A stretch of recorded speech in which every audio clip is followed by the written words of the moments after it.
Cooking காம்படிஷனில் Gopi win பண்ணுறாங்க. Gopi win பண்ணுறதுக்கு ராதிகா ஒரு வழியில் காரணம் ஆயிடுறாங்க. பாக்கியா இனியாவை பார்க்க போகாமல் இருந்திருந்தால் அவங்க தான் கண்டிப்பாக வின் பண்ணியிருப்பாங்க. கோபி ரொம்ப ஹாப்பியாக இருக்காங்க. கோபி செல்விட்ட பாக்கியா எங்கே பயந்து ஓடி போயிட்டாளான்னு கேட்க, அக்கா ஏன் பயந்து ஓடி போகணும், அக்கா அப்படிலாம் பயந்து ஓடி போகாது. அப்போ செல்வி சொல்கிறாங்க, ராதிகா தான் ஃபோன் பண்ணி இனியாவுக்கு ஏதோ ப்ராப்ளம்னு சொல்ல அக்கா கிளம்பி போயிடுச்சுன்னு சொல்லிட்டு போகிறாங்க. எழில் இனியாவை திட்டுறாங்க, ஃப்ரெண்ட்ஸ் கூப்பிட்டா எங்கே வேணால் போவியா அப்படின்னு. தெரியாமல் பண்ணிட்டேன் சாரின்னு சொல்லி அழுகுறாங்க இனியா. ஈஸ்வரி இனியாவுக்கு நம்ம சப்போர்ட் பண்ணி அனுப்புனது தான் தப்புன்னு சொல்கிறாங்க. இனியாவை திட்டுறாங்க.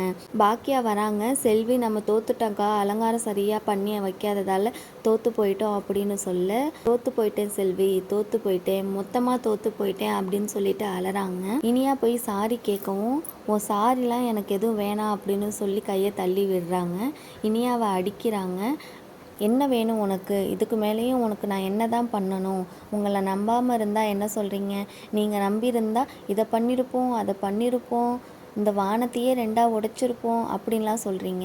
நீங்கள் நம்பாததால் தான் ஒன்றுமே பண்ண முடியலன்னு சொல்கிறீங்க. நம்பிக்கை வச்சா ஒழுங்காக இருக்கீங்களா, இல்லாத பிரச்சனையெல்லாம் இழுத்துட்டு வரீங்க. உன்னால் பிரச்சனை வருது, இது தடவையா, ஃப்ரெண்ட்ஸ் கூப்பிட்டா உனக்கு புத்தி எங்கே போச்சு, உனக்குன்னு மூளை இருக்குது தானே, ஏன் வெளியே போகும்போது இங்கேயே கழட்டி வச்சுட்டு போயிட்டியா, ஒரு தடவை ஃப்ரெண்ட்ஸ் கூப்பிட்டாங்க வெளியே போனேன் பிரச்சனை ஆச்சு, அதுலேருந்து ஏதாவது படத்தை கற்றுக்கிட்டியா, இப்போ வரைக்கும் நீ எதுவுமே கற்றுக்கலன்னு சொல்கிறாங்க.